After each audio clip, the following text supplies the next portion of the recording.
Scent Podcast. Okay, we're live. This is Matthew from Scent, and I'm back with my dude Rizzle, who's fresh off of vacation, out from the deep, dark depths of the woods of Pennsylvania. And I'm really, really stoked for today's episode. This has been a long time coming. We've crossed paths numerous times. For anyone that's listened to our show, they know that we talk about the metaverse, cryptovoxels, and a project called Decentraland ad nauseum.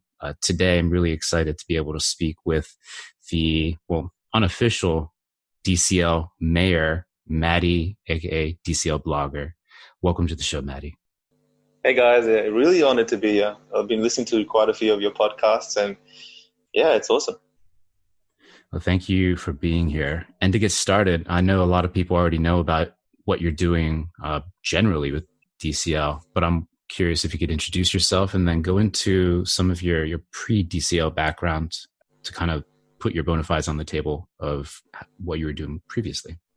Yeah, sure. My name is Matty. I run DCLBlogger.com. So I think a lot of you guys have come across my blog or some of the work that I do, I hope so. Last 2.5 years, I've been running the blog, talking about Decentraland, kind of living in a Decentraland bubble really for the first year. And then it's only recently where it's kind of expanded on and I realized how big this whole NFT space is, and then collaborating and connecting with everyone has just become so much more fun. But if we were to rewind it back and, explore what I did before this, for the last 7 to 8 years, I've been working for myself. I've been doing a lot of marketing, digital marketing, just kind of hustling online, really, selling selling custom merchandise. I did that for a very long time, ran a few e-commerce stores, did Facebook and drop shipping for a very long time, about 6-7 years ago when it was really fresh and there was a lot of money to be made. My style is really running and trying to find opportunity, trying to find a gold mine and then mint it, a space that not many people have explored before. I like kind of being a nomad, not really committing to a business in the sense of, starting a whole proper AC and getting employees. I like to be nimble. So yeah, digital marketing was my thing. I learned a lot of Facebook, a lot of Google ads, paid marketing, ran some ads for some companies and learned a lot about how to run digital businesses and grow web assets. So that's kind of my background. That's what I did. It's what I like to do. If you notice, I have a lot of, marketing kind of methods with the stuff that I do online. And then Decentraland kind of came my way just because I wanted to join the Moon Boy wagon, and I threw some money in Ethereum and Neo in 2017. And then, when that came crashing down in like late 2017 or 2018, that's when I kind of found the NFT space. Digital land, created digital land, and then that kind of led me on to a crazy journey of buying and selling NFTs until now, where it's less about the money and more about growing this space. It's just so exciting in pioneering this alongside other people. And when you meet people and you tell them that you buy and sell NFTs for a living and basically live in a virtual world, like how do you explain that in layman's terms to folks? Like if you were to break down what Decentraland is to a normal person, like is that even possible at this point? Or like, do we have to like absolutely red pill everyone to get into our space for them to totally understand what's going on? Man, like to be honest, I like to avoid the conversation just because it's so exhausting explaining how the whole thing works. Do you guys feel the same? Oh, dude, actually, if you were to come back with some like really succinct response, I would have just rolled over and died, man, because I just got back from taking a little vacation and talking to some relatives who I haven't talked to in a while and everything, and trying to explain all of this shit to somebody who like has no concept of what this stuff is absolutely exhausting. And, you start in one place and then you can see the look in their eyes. They have no idea what you're talking about. Then you try and back up and they still have no idea what you're talking about. And then before you know it, you're like all the way back to like, what is cryptocurrency? And you're like, yeah. How long do you have for this conversation and everything? But yeah, so what, if someone asks you like what you do, what do you say, man? Because I want to steal your material if you got anything. Man, I honestly avoid the question, man. Like I say I have a marketing business. I kind of run a side e-commerce store still, and I just maintain that a little bit. And I say I have an e-commerce business, and I sell buy and sell kids' furniture, kids' toy boxes and personalized stuff in Australia and the US. So if they want to know more and I kind of get into the conversation and I suss out that, all right, maybe they're a bit more technically minded, they've done a bit of crypto before, they know a bit of blockchain, well, then I explain that, I do a bit of digital land trading or whatever that may mean to them. And then I introduce them to the project. But for the most part, I've learned to just avoid the conversation. It's just too exhausting. And honestly, no one that I have met in my real life, out of probably the hundreds in the last 3 years that I've been involved in the Decentraland space, have ever checked out the project. So what's the point, right? Yeah, do you have similar experience, Matthew? I feel like right there with Matty, man, because I feel like, I avoid it now. I don't even really tell people too much about it. Every now and again, I get someone who's like interested in like the collectible aspect of like some of these things, like the NBA Top Shot project, sort of like raise a couple eyebrows just because of like the name drop, and Atari, and you can sort of throw some big names out there, but like you're sort of in a hotbed of where people understand a little bit more in general about crypto and stuff, right? Yeah. I mean, I feel really blessed because like when I go out to a bar or something like that, and like I'm talking with my buddies about crypto or NFTs or crypto voxels, like it's not a rare occurrence to have the folks next to me be like, oh, you're into NFTs and crypto. And then they have maybe not like huge holdings, but they're familiar with it. No, not. It's crazy. Like the Sandbox did a lot over here for the virtual world.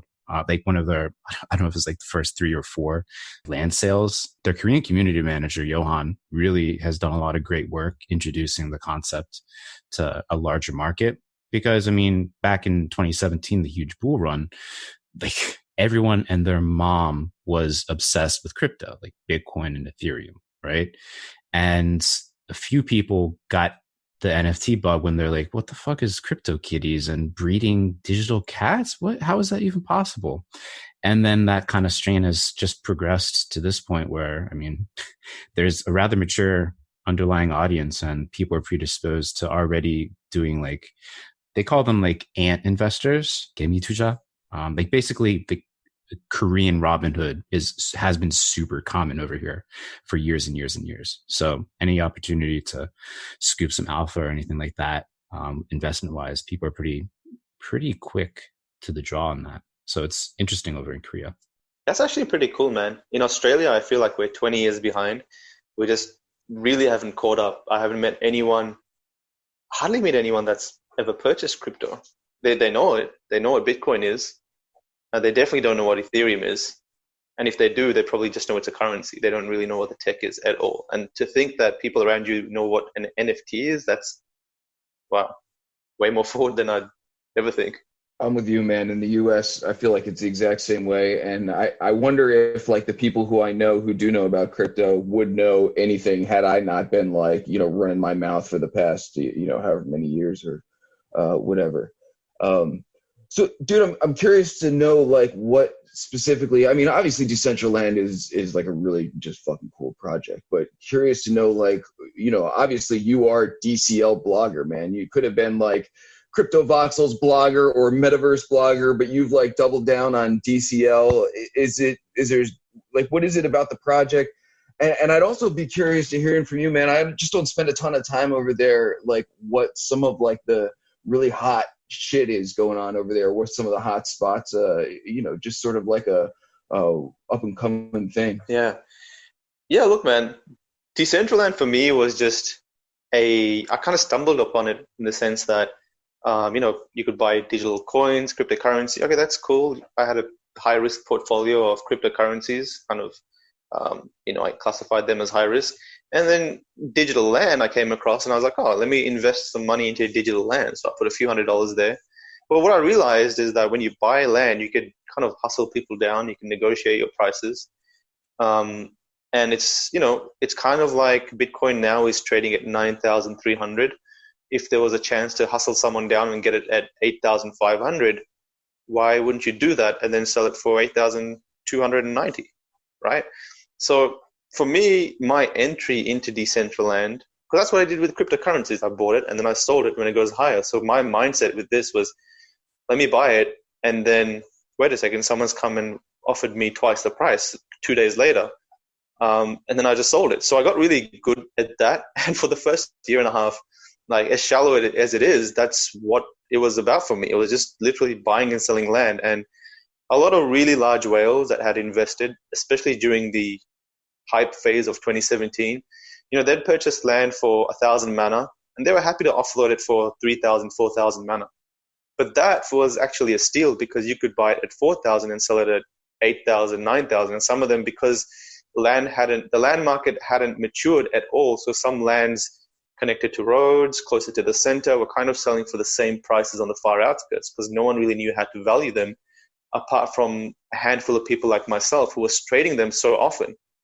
For the first year and a half, that's all I did. And that's kind of where DCLBlogger came. And if you notice, a lot of my earlier posts, they're all just case studies. They're all about the land that I flipped here, the land that I flipped there. And that's why a lot of the Decentraland market has come through my blog. And they're into the whole buying and selling names or wearables, and they're kind of moon boy type people. So over the last 6 to 8 months, I've been really happy that the sentiments changed. And my mindset's also changed. It's gone from, buying and selling land, and it's gone from that to kind of building the space as I kind of fell in love with the project, realized that you can build a lot more stuff. There's a lot more long-term value in just holding a really large position and then just growing the project forward and driving value and collaborating with other communities, bringing them on board and, growing together. And, in the next 5 or 6 years, it could be a lot larger than just my initial, what I thought would be valuable, which was just like buying and selling land for a year. So it's kind of changed into that. And that's why now you see me a little bit more active in engaging community and hosting events and all that, because you guys have probably noticed that's really where, the community comes together and the value of the project starts to increase a lot more. Oh, totally. Like with Meetup, it's been an absolute joy to spin up that community with Rizzle, Jim, Token Smart Crew, and the Whip Crew, and see the impact that has week in and week out. And it's awesome that, like, at the same time, obviously we're almost in different oceans, but over in DCL, you guys are riding a similar wave over there. But I kind of want to go back just a little bit because obviously, like, there has been a ton of whale action, not just in DCL, but in CV as well. And dude, I just need to compliment your writing. I love reading your articles and your insights. It's really fascinating. And a few weeks ago, I think you had an article where you're asking if whales are killing the NFT space. I'm just wondering if you want to kind of unpack that article. And I know you kind of alluded to what people need to do to help grow the value of the underlying projects, as opposed to just holding. But if you could connect that to what you were just talking about, I think that would be cool. Yeah, so I did a blog post last week or the last 2 weeks about are whales killing the marketplace? And what I meant by that is because the NFT market is actually quite small, especially project to project. In fact, most projects probably have about $500,000, or they'd be very lucky to have $1 million worth of overall funding in the NFT or an overall NFT market cap. So, one rich guy can come along and buy like 90% of the supply and market make. And then by doing that, you kind of kill the utility of these assets or these items, which might be okay in some cases, like art. You can buy and hold on to art for as long as you want. That's just how it's designed to be. Collectibles, you buy and you just hold it for years. There's no issue with that. But things like land, there definitely is an issue with buying land and then disappearing for 2 to 3 years, because that's definitely, detrimental to the project as a whole. So a lot of the good thing about my blog and my presence in Decentraland is that people that aren't active in Decentraland, they find their way to me in Twitter or something, and they'll say, hey, I have this much land, like, can you help me get some content on it or help me sell it or whatever? So I try and match them with businesses that I don't want to test and try some land in Decentraland, and it's been a really good way to do that. But I feel like people with these large positions, with land especially, they should definitely be more active in building the community. And what I realized is that I used to be of the opinion that especially with investing in cryptocurrency, that you just kind of buy into a project and you just wait on it.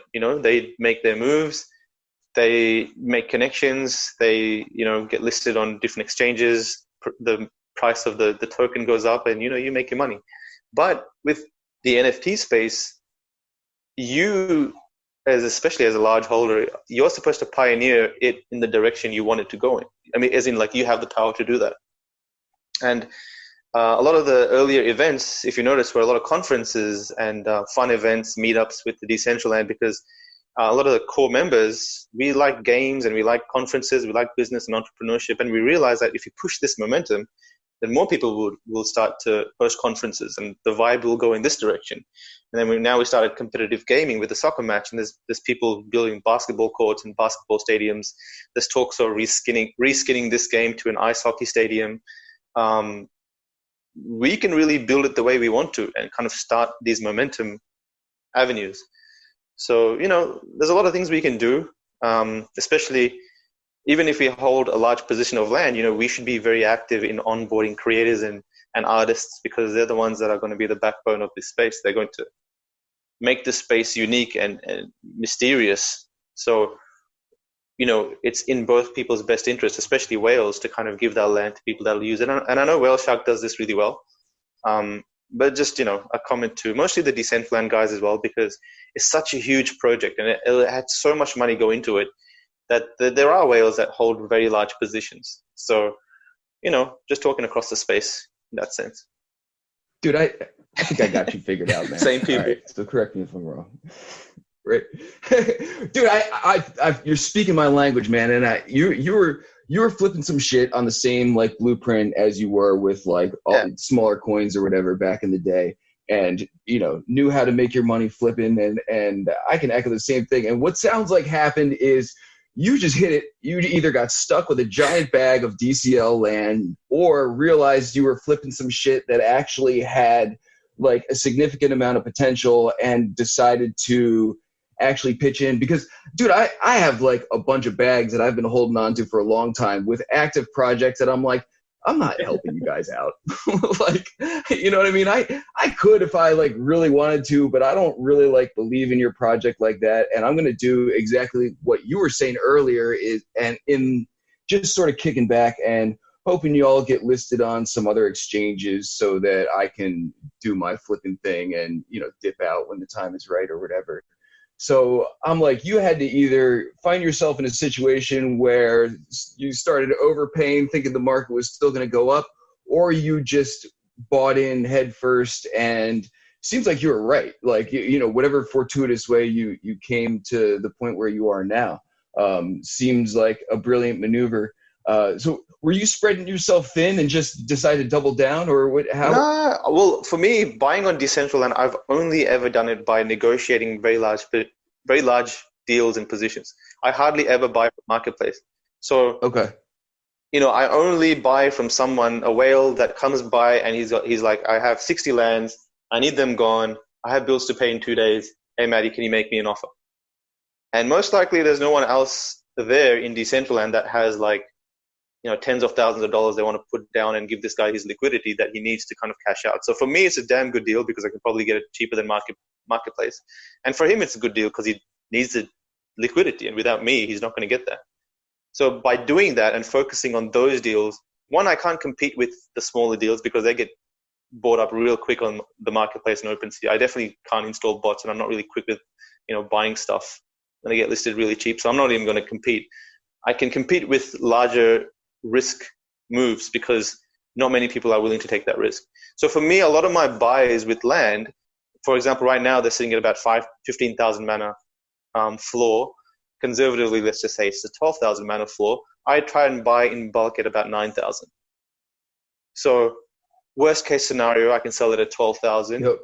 Market dumps a little bit. I might sell it at 11,000. Or worst case scenario, I just sell it at 9,000, get my money back. But in doing so, I've bought and sold so much land that I've got a pretty big size position of mana token. And so that's why now a lot of my activity is just growing the project, because the more project awareness, the more mana token grows, the more Decentraland funding grows, and the more projects we see coming to Decentraland. And it's kind of a more macro level growth strategy as opposed to just short-term flipping.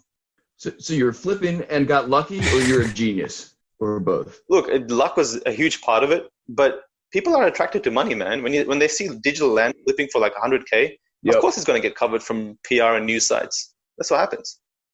And if we're in this space of cryptocurrency, all the moon boys are going to come and buy more land. It's just the cycle. And digital land is a pretty fascinating thing. I'm sure CryptoVox, especially alongside Decentraland, when you guys notice a lot of sales hype, it continues. You get more sales hype. It's kind of like this loopy cycle of more land sales brings more news brings more land sales. That's just how it kind of works.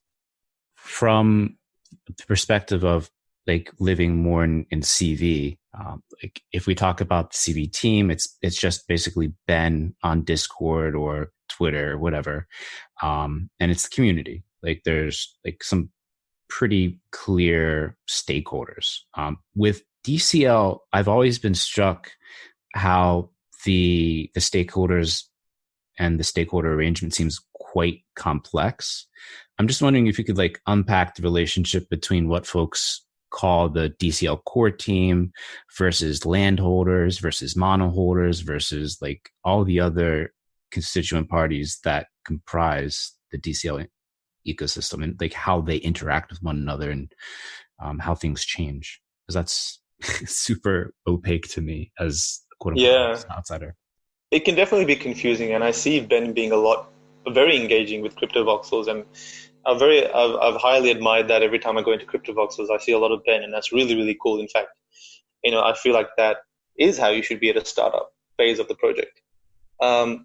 I feel like Decentraland had a big promise, and then suddenly they were met with $20 million worth of funding, $15 million worth of land sales, and all this 45,000 plus Twitter followers in the space of 6 months.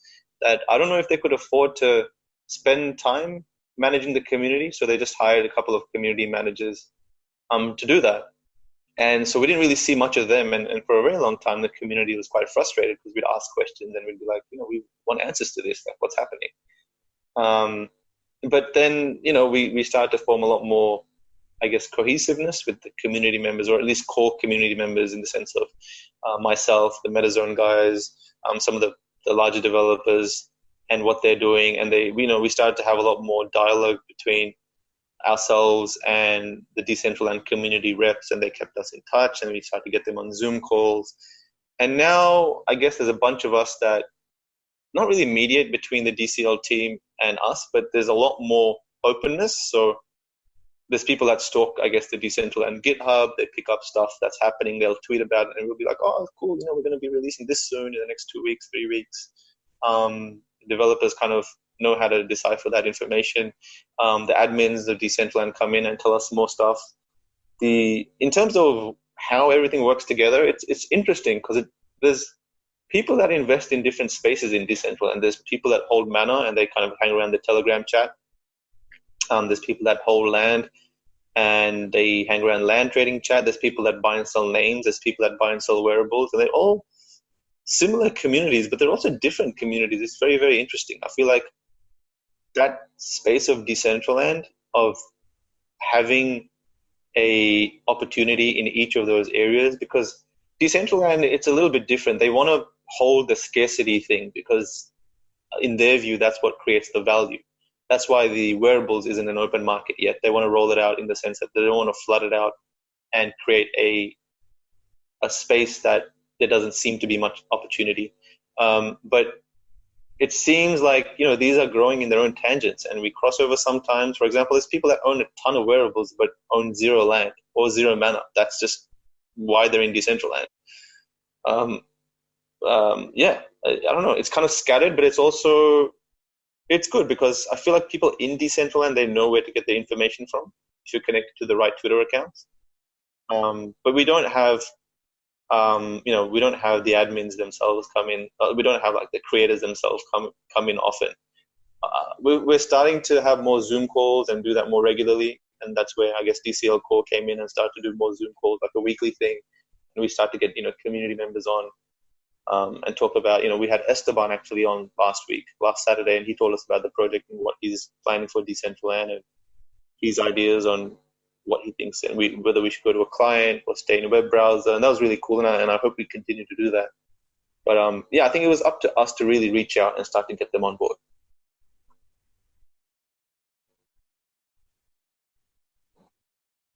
So is there like if I'm understanding correctly, and I haven't spent a ton of time, man, so I apologize if this is like a super basic walkthrough. There's essentially like a separate currency for each one of these things that people choose to, whether it's wearables or land or a few other things. There's like a separate currency for each one. No. Is that It's the same. how it works? So Decentraland is represented by only one currency, which is the mana token. You use that currency to buy any one of these. You can use that currency to buy land, wearables, names. All of these items are all represented by an NFT. So I think it's similar to CryptoVoxels, right? Gotcha. No, aside from it not being Ethereum and Mana instead, that's not like a huge leap. Yeah.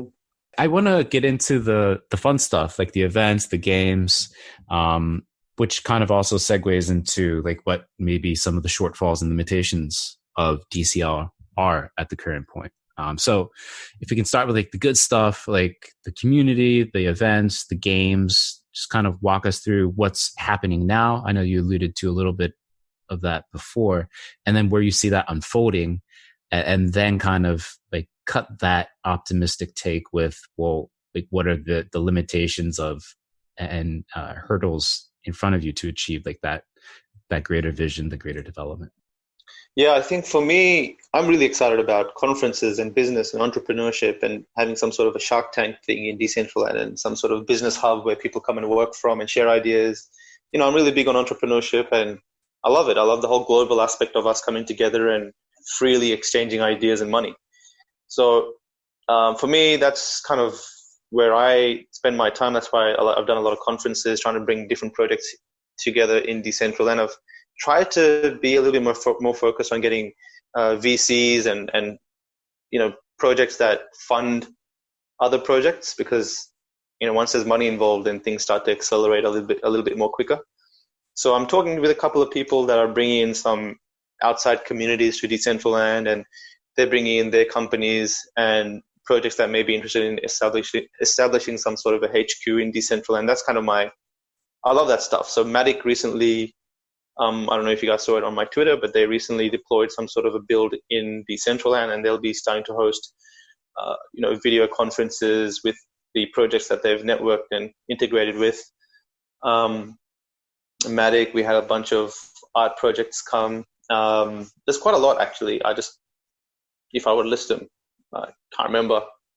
But I know, you know, we have those conferences and it's really easy to run them. All you need is a video screen and maybe some images, and that's really it. And you can gather a bunch of people and start to talk about projects. And I think that's what you guys have been doing as well, right? With the whole whip thing.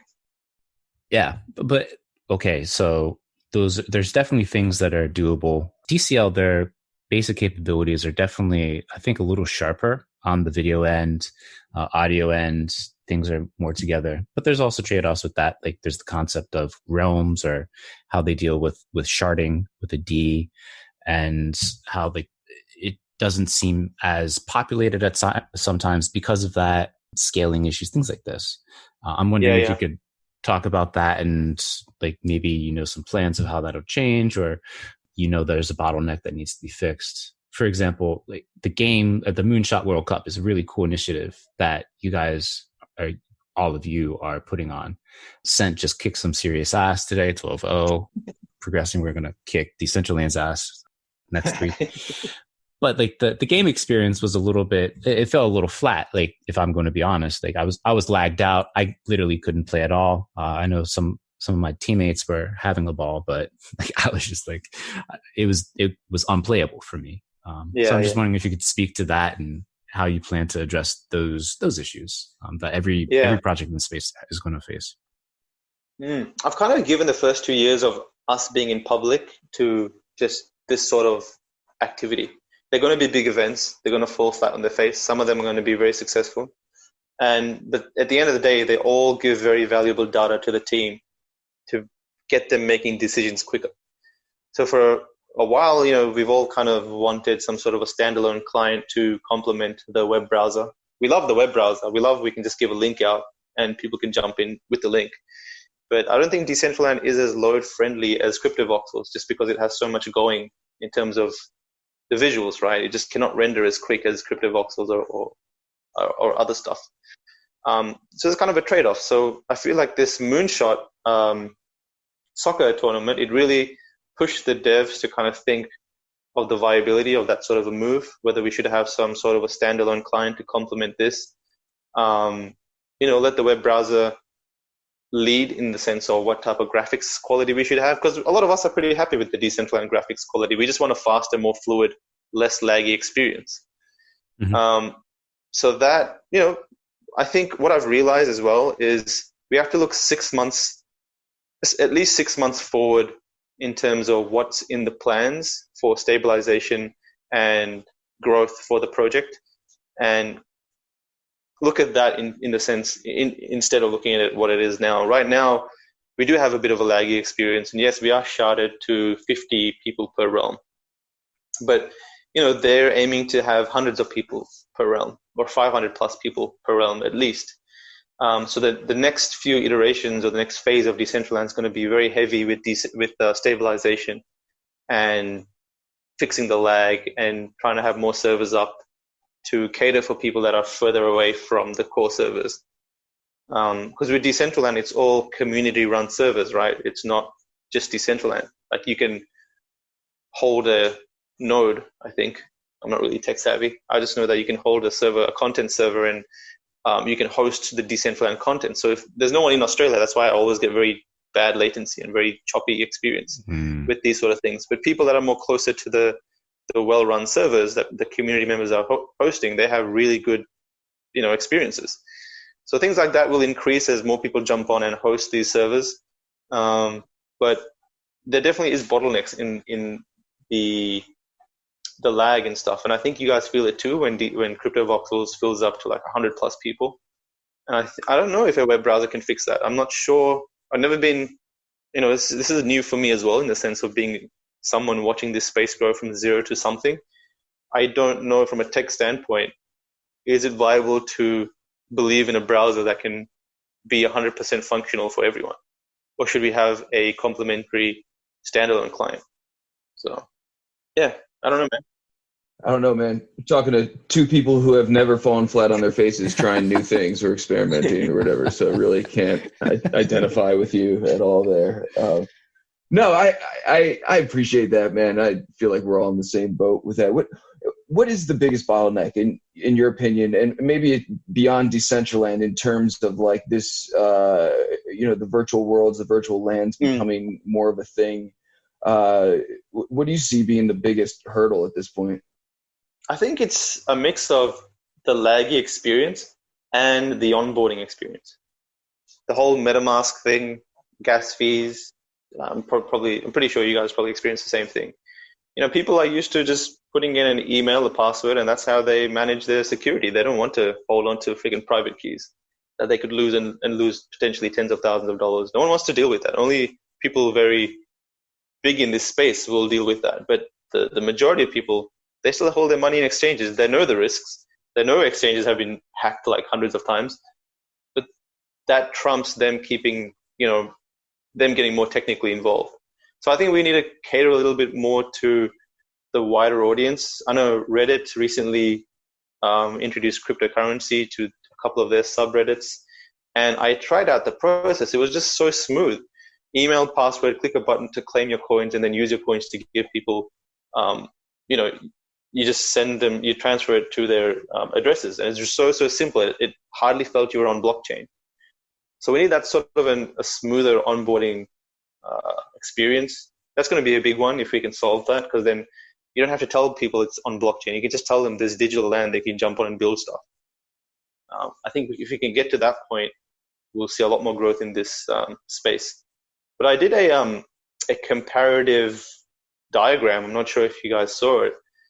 It was about a month or two ago. I posted it on Twitter, and it was kind of like this dot comparison with other that's surfers. Brilliant. Yeah, man. And the whole NFT space was like $300 million market cap.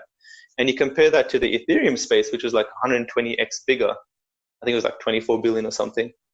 And it was just, it it just 124x is just the Ethereum cap, right? The difference in space. So even if we were to just grow 3 to 4 times in our neighbors, like, with to our neighbors, it's pretty doable. We don't need to kind of onboard the wider community yet. So I still feel like we need to have better onboarding experience. That's definitely a bottleneck. And the lag, I feel like if we can really work those two things, the community is there. We're all very pumped and hyped. We're being pretty big events, and we have the potential to grow bigger. But we're all held back in the sense of, if you go too big, is it just going to be a really shitty experience? So, we want people to walk away from these experiences wanting more, wanting to jump on the next time we host an event. So once we get to that stage, I think we should have a lot more repeatability. Yeah, it's funny, man. It's seen the same thing. It's funny that the community is ahead of the technology, and that's, to me, what makes it feel like we're all headed in the right direction, because they're with us now, then they'll be with us when shit's working properly. Yeah, there's enough people in this space that believe in it.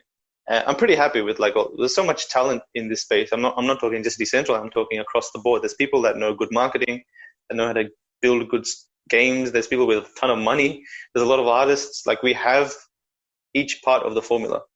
We just need the platforms to mature a bit more. Totally. It's a function of time. I think that your 6-month outlook, pushing the bounds in the meantime, stress testing everything, showing the core dev team what's weak, what needs to improve, pointing out there may need to be separate client if we want to accomplish certain goals. I think that's all really, really smart. And it feels like that the entire space is kind of collectively pushing in that direction of community-based stress testing. I think it's really healthy. And on the onboarding part with CV, it looks like, I know Ben has been skeptical about incorporating Fortmatic/Magic for that sign on, but the flow is when it works, it's buttery smooth. It's just an email to login. Yeah, it's beautiful. I love CV flow. Yeah. Yeah. So when that happens, the clunky ETH address, all the jargon that turns people off and makes their eyes glaze over, that issue disappears. So then it just goes back to focusing on the technical limitations, the latency, in CV's case, janky audio situation. And it just lights a larger fire under the asses of the dev team to push out fixes, because those things are solvable. They're not the easiest things to solve. It's not the sexiest thing to focus time on, but buttoning up those basic elements and the basic functional experiences is so core to bringing in the next 80,000 people. I know you wrote an awesome essay, and Andrew Steinwald also touched on this when he was pointing out that we're just at 20,000 NFT users in the space. How do we get to 1 million? I also agree. I think those are the steps we need to take to get on the road to getting our first million. Mm-hmm. But if you look at Bitcoin for a very long time was just traded amongst the community, because they're the only ones that knew how to, I guess, download the wallets and use it. And then suddenly centralized exchanges came up, and it was very easy for people to just log in, put in the password, and then buy more Bitcoin. And that's why we're seeing $20,000 Bitcoins, because it was a lot more accessible. If people still had to download wallets to download Bitcoin, then no way would we see even $3,000 Bitcoin. So it's kind of that phase of maturity of a market that needs to happen in terms of the structure, the foundational tools. And once they're all in place and we have a bull run, then, the sky's the limit. For sure, dude. Rizzle, do you have any other questions you want to ask Matty? We'll do the shakedown, right? No, it's been a pleasure talking with you, man. I had a feeling you were going to be cool. We had never met personally or whatever, but I knew I was going to like how you got down, and not disappointed at all, man. Appreciate you coming on here with us. All right, outside DCL, man, you're going to have to pry open your wallet and maybe talk about something else, man. What else are you sort of scooping up on the side or peeking at, or what's got your interest outside of your normal stuff these days? I'm pretty conservative with my investment style, man. I'm more of a kind of, I'm not much of a speculator. I kind of wait till there's proven volume before jumping into something, because I like to make sure that, especially with the NFT space, if you put your money in, you really want to know that you can pull it back out, because if volume dries up, your money's stuck. So for me, sorry? So I was gonna say, how about like a guilty pleasure or something like that? You ever just scoop up like a couple pieces of art from someone on the side just because you like it, or like a bunch of ammo in some video game that you forgot about and never played? Or no. I like wearables with Decentraland. Cool. And I'm pretty sure, if I get into any other game, I'd like to pimp out my avatar. I like representing myself, especially when there's not many of those items. With Decentraland, there's like only 10. Oh, actually, Axie Infinity. I like to play Axie Infinity here and there. And also Gods Unchained. I was like, I had to stop myself and ban myself from buying more packs because they were just so fun to buy and open. So, there are things that actually make me FOMO in, but I'm pretty strict with my money. Axies and Gods Unchained. I knew it. I mean, I knew there was a reason why you're building out all these crazy Axie statues and things in DCL. You're an addict, dude. We got it. I am an addict, man. I'll say it right. Like I need to delete that game, and every time I delete it, I just download it again. They've actually figured it out. They figured out how to make an addictive blockchain game. I'm very surprised. After hearing you and Whale Shark talk about Gods Unchained, I'm like, I just need to never go near that game because I know how this ends up for me. I don't even want to touch that with a 10-foot pole. Oh, Whale Shark went pretty big with Gods Unchained, didn't he? Yeah, he's big into it too. Dude, that guy, that's where I met him. Oh, yeah? That's where I didn't meet him personally. I just remember going there, and then there was some dude that joined, and he was, I guess saying how much cards he has, and then one community member was like, there's only one whale in Gods Unchained, and that's Whale Shark. I was like, what is this Whale Shark guy? Then I checked his account, and he had every single diamond legendary you can get in the whole game. I honestly thought that wasn't possible because there's like 2 or 3 of these cards each, and there's 60 of them to collect. So for one person to have all 60, it's like unheard of.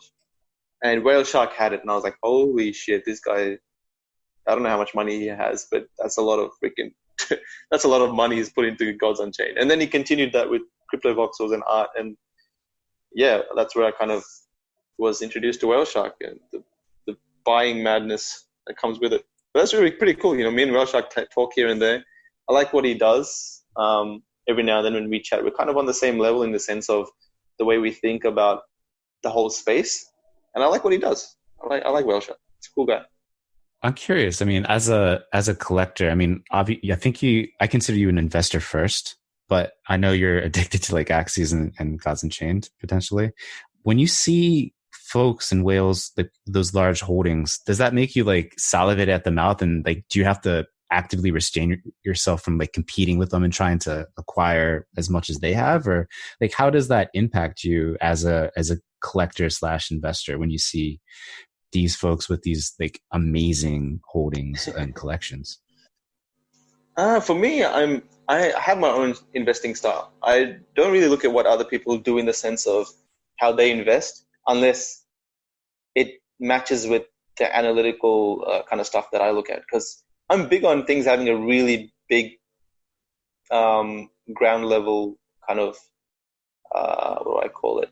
Like economy. The only reason I'm in Decentraland is because collectively $15 to $20 million was spent on land. That what that does is that every week it pushes about 300 to 500 Ethereum or 200 to 400 Ethereum volume. And that the only way that has happened is because the underlying economy moves strong. So that's why I kind of went into Gods Unchained, is because it had $5 million during their pre-sale. So for me, even with the sandbox, I'm watching the sandbox, but I'm not there yet because I want to make sure that once they release all their land, they have huge, they have $5+ million worth of funding. Because if you get involved with projects that don't have much funding, it's pretty risky with the NFT space. You see a lot of projects just disappear and fall off the charts, and people just stop talking about them. So it doesn't really make me. It makes me curious. It makes me wonder why. But I'm not much of a collector, man. I'm more an investor. I was going to say I'm almost purely there for like the financial gain. But a lot of my mindset has changed over the last 6 months with Decentraland and trying to get involved with the community. But for a big part, I'm big on trying to figure out where the space is moving financially, and is that going to make me rich, basically. It's awesome, dude. That's how my mind thinks. I appreciate that real talk. I think it makes you more of a bellwether, I think, for folks to pay attention to you, to make sure that they check out your blog and your website, DCLBlogger.com. If you're not checking that out, you definitely got to check it out. Before we dip out, outside of your site, is there anything else you want to promote? Any other channels you want folks to follow you on? DCLBlogger.com is definitely what I'm working on. But I'd love to collaborate with anyone, like with you guys or anyone that's listening to this that wants to do anything with Decentraland. You're not that far away. You can just message me. We can do some sort of crypto voxels and Decentraland thing. I'm happy to explore all avenues. I feel like some people think that Decentraland is just a mysterious space that you don't enter if you have crypto voxels land, and vice versa. But I really hope there's more collaboration between the two. And I don't know if that's something we can just hope for or something we can actually make happen. But, just a word for everyone to kind of reach out if you want to hold events, whether in crypto voxels or Decentraland. Yeah, and after we wrap this, we'll make it happen. We'll set the plan for when that's going to happen. So, Matty, it was an absolute pleasure to have you on, to pick your brain, dig into your investment style and how you are viewing the space today and into the future. It was great. So thank you so much for your time and keep doing your thing, man. You're welcome, guys. I'll happily do this again. Thank you, Matty. Awesome. Thanks, man.